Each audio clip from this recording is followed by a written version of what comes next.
محرم میں حلیم بھی بناتے ہیں لوگ، تو بے اصل چیز ہے، بدعت ہے، کوئی ثواب سمجھ کے کریں گے بدعت ہے. بعض لوگ کہتے ہیں ہم ثواب سمجھ کے نہیں کر رہے، ویسے ہی سب بنا رہے ہیں تو ہم بھی بنا رہے ہیں، تو بدعت کی تائید تو ہو رہی ہے نا. آپ پورا سال پڑا ہے حلیم کھانے کے لیے، آپ کو کیا مصیبت ہے کہ آپ محرم میں دیگ پکائیں؟ پورے سال کیوں نہیں پکا رہے تھے آپ؟ تو جب ایک رسم معاشرے میں غلط رسم پھیل جاتی ہے تو اس کا بائیکاٹ کرنا چاہیے. تو آپ نہ بنائیں، کسی اور مہینے میں بنا لیں آپ. تو پوری رات دیگیں چل رہی ہوتی ہیں مذہب کے نام پہ، تو یہ کام نہ کیا جائے نا. اور جو لوگ کہتے ہیں ہم مذہب کے نام پہ نہیں کر رہے، ہم تو ویسے ہی انٹرٹینمنٹ کر رہے ہیں، تو یار کسی اور دن کر لو بھائی، تم پورا سال پڑا ہوا ہے نا. ہم نے کب کہا ہے کہ آپ دیگیں نہ پکائیں؟ آپ پکائیں، پوری رات گھوٹے لگائیں اس میں، کسی اور دن کر لیں آپ. اس لیے اسلام کو بچائیں خرافات سے. اسلام کو ہمارے ذمے ہے کہ ہم اسلام کو اسلام وہی ہے جو نبی لے کر آئے. الیوم اکملت لکم دینکم واتممت علیکم نعمتی ورضیت لکم الاسلام دینا. اللہ کہتے ہیں آج کے دن میں نے دین مکمل کر دیا. جب یہ آیتیں نبی پہ نازل ہو گئیں تو اس میں حلیم نہیں تھا، محرم کا حلیم. تو دین مکمل ہو چکا، اس کو رہنے دیں آپ. اور پھر وہی ہے کہ جب آپ روزہ رکھیں گے تو حلیم کھائیں گے کس وقت؟ رات کو آپ کھائیں گے تو رات کو تو ویسے ہی کم کھانا چاہیے. سونے کے لیے اللہ نے رات بنائی ہے، کھانے پینے کے لیے تھوڑی بنائی ہے رات. دن میں آپ نے روزہ رکھنا ہے، تو وہ یہ روزے سے بھی میچ نہیں کر رہا یہ جو حلیم ہے نا. اس لیے اس سے اجتناب کریں، ایوائڈ کریں. جو گلی کے لوڑے لپاڑے بنا رہے ہوتے ہیں ان کو محبت سے سمجھا دیں، یار اگلے دن بنا لو، باز آ جائے ٹھیک ہے، نہیں تو پھر نکل لیں آپ پتلی گلی سے، الجھے نہیں لوگوں سے. ہاں، حلیم کو حلیم کہنا یہ بھی ایک سوال تھا. لوگ کہتے ہیں کہ جی حلیم اللہ کا نام ہے تو کھانے پینے کی چیز کو ہم حلیم کیوں کہتے ہیں؟ دیکھیں، جب اللہ کے لیے لفظ حلیم استعمال کیا جاتا ہے اس کا مفہوم کچھ اور ہوتا ہے، جب دیکھ کے لیے استعمال کیا جاتا ہے اس کا مفہوم کچھ اور ہوتا ہے. تو اس میں کسی کا تصور بھی نہیں جاتا کہ میں اللہ کا نام لے رہا ہوں. یہ بالکل ایسے ہی ہے جیسے اردو میں صلواتوں کا مفہوم کچھ اور ہے. ہم کہتے ہیں اتنی صلواتیں سنا کے چلا گیا، حالانکہ صلوات تو درود کو کہتے ہیں اور نماز کو بھی کہتے ہیں صلات. تو اب کیا یہ لفظ استعمال جائز نہیں ہوگا؟ ظاہر ہے جائز ہے. اردو میں اس کا مفہوم کچھ اور ہے، عربی میں اس کا مفہوم کچھ اور ہے. بلکہ بعض دفعہ ایک ہی زبان میں ایک لفظ دو مختلف معنوں کے لیے استعمال ہو رہا ہوتا ہے، تو اس میں کوئی بھی پابندی نہیں لگاتا. جاریہ عربی میں باندی کو بھی کہتے ہیں، جاریہ عربی میں کشتی کو بھی کہتے ہیں. اور جو ہے اس طرح کی اور بہت ساری مثالیں ہمیں ملتی ہیں کہ ایک ہی لفظ مختلف معنوں کے لیے استعمال ہو رہا ہے. عین عربی میں آنکھ کو بھی کہتے ہیں، عین عربی میں گھٹنے کو بھی کہتے ہیں، عین عربی میں جاسوس کو بھی کہتے ہیں، عین عربی میں چشمے کو بھی کہتے ہیں، عین عربی میں سورج کی ٹکیا کو بھی کہتے ہیں، عین عربی میں سونے کو بھی کہتے ہیں. تو اس طرح بہت سارے نام مختلف معنوں میں استعمال ہوتے ہیں. موسیٰ کا جو لفظ ہے عربی میں اس طرح کو کہتے ہیں بلیڈ، جس سے حلق کیا جاتا ہے نا، حاجی لوگ جو سر منڈواتے ہیں اس کو موسیٰ کہتے ہیں. حالانکہ موسیٰ جو ہے حضرت موسیٰ علیہ السلام کا نام بھی ہے. لیکن جو عربی جو جانتا ہے جب وہ بلیڈ کے لیے موسیٰ کا لفظ استعمال کرے گا تو اس کے ذہن میں حضرت موسیٰ کا تصور ہی نہیں ہوگا. اور جب حضرت موسیٰ علیہ السلام کے لیے موسیٰ کا لفظ استعمال کرے گا تو بلیڈ کی طرف اس کا دماغ ہی نہیں جائے گا. تو اس لیے یہ بالکل مضبوط بات نہیں ہے کہ حلیم چونکہ اللہ کا نام ہے لہذا وہ دیکھ کے لیے استعمال نہ کیا جائے. بھائی جب اللہ کا نام ہے تو اس میں دماغ ادھر نہیں آتا دیکھ کی طرف. جب دیکھ کے لیے استعمال کیا جاتا ہے تو اللہ کی طرف ذہن نہیں جاتا. یہ بالکل ایک الگ الگ معنی میں استعمال ہوتا ہے. تو اس لیے اتنا تکلف نہیں کریں جتنی جو لا تشددوا فیشدد اللہ علیکم. صحیح حدیث ہے، اللہ نے نبی نے فرمایا اپنے اوپر خامخواہ کی پابندیاں مت لگاؤ ورنہ اللہ بھی لگانا شروع کر دے گا. اللہ بھی تمہارے اوپر پابندیاں لگائے گا. اللہ کیسے لگائے گا؟ یعنی اللہ بھی تمہیں مشکل میں ڈال دے گا. تو جتنا ہمیں اجازت دی گئی ہے اس کے اندر رہنا چاہیے ہمیں. اور خام میں ایسی کھود کریت کر کے اپنے اوپر پابندیاں لگواتے چلے جانا مشکل ہو جائے گا نا. اب حلیم ہی مشہور ہو گیا ہے تو اب آپ اس کو کیسے دلیم بولیں گے؟ وہ کچھ اور نہ اٹھا کے دے دے آپ کو.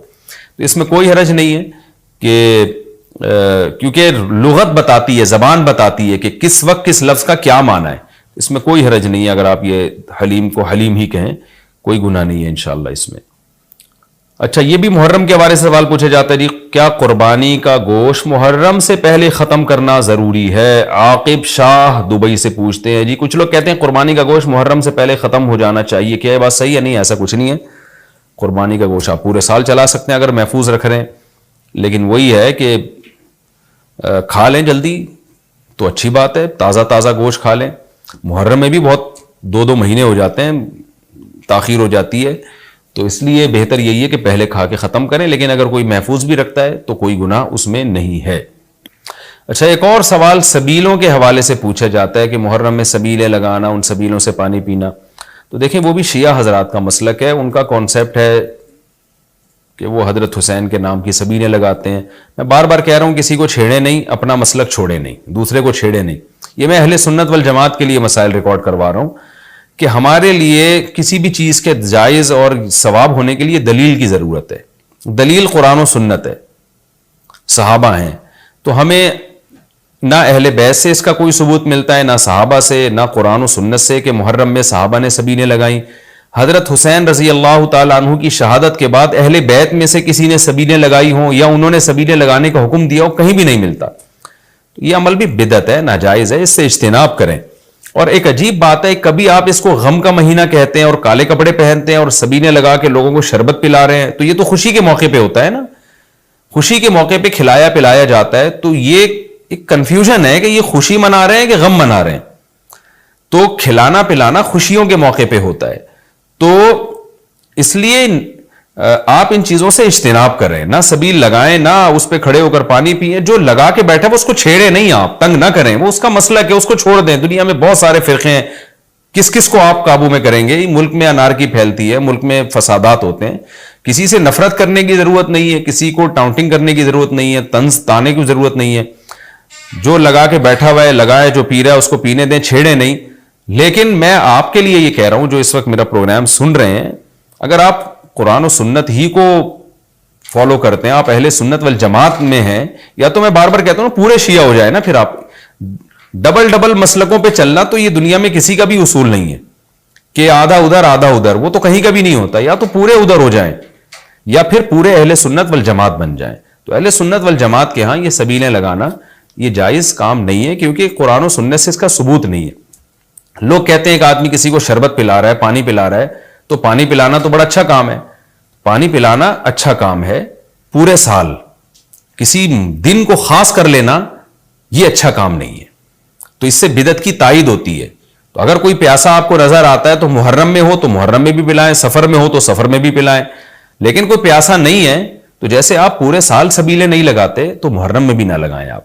کیونکہ اگر آپ پورے سال نہیں لگاتے, محرم میں لگا رہے ہیں, تو یہ اس کی علامت ہے آپ اس مہینے کو سبیل کے حوالے سے خاص ویلیو دے رہے ہیں. تو اس ویلیو کی آپ کے پاس قرآن و سنت سے دلیل ہونی چاہیے. دلیل نہیں ہے تو ہمارے پاس دلیل ہے. نبی صلی اللہ علیہ وسلم نے فرمایا من احدث فی امرنا ھذا ما لیس منہ فہو رد وفی روایت فہو مردود. جو ہمارے دین میں کوئی بھی نئی چیز لے کر آئے گا, نبی نے فرمایا وہ مردود ہے, ہم نہیں اس کو ایکسیپٹ کریں گے. تو اس لیے بھائی ہم تو اس حدیث کو فالو کرتے ہیں. تو کائنڈلی آپ حضرات سے گزارش ہے, ہاں کوئی پورے سال سبیل لگا کے بیٹھا ہو تو وہ محرم میں بھی لگا لے. کیوں؟ وہ اس لیے کہ وہ محرم کو الگ سے فضیلت نہیں دے رہا سبیل کے حوالے سے, بلکہ وہ کہہ رہے بھائی میں تو پورے سال لوگوں کو پانی پلاتا ہوں تو محرم میں بھی پلا رہا ہوں, میں تو پورے سال شربت پلاتا ہوں تو محرم میں بھی پلا رہا ہوں. لیکن ایک آدمی سال کے 11 مہینے نہیں پلاتا, صرف محرم میں سبیل لگا کے بیٹھا ہے, اس کا مطلب وہ اس مہینے کو سبیل کے حوالے سے زیادہ ویلیو دے رہا ہے. اس ویلیو کے لیے میں نے کہا دلیل چاہیے. دلیل آپ کے پاس اگر نہیں ہے تو پھر وہ حدیث ہے جو ہمارے دین میں نئی چیز ایجاد کرے گا تو وہ چیز مردود ہے. اس لیے اس عمل سے بھی اجتناب کریں. دیکھیں جنت میں جانے کے لیے ہمیں وہ کام کرنے پڑیں گے جو اللہ رسول نے بتائے ہیں, اور اس میں اپنی طرف سے ایڈیشن کرنا یہ ناجائز ہے. اس عمل کو شریعت میں بدعت سیئہ کہا جاتا ہے. اللہ تعالی ہماری حفاظت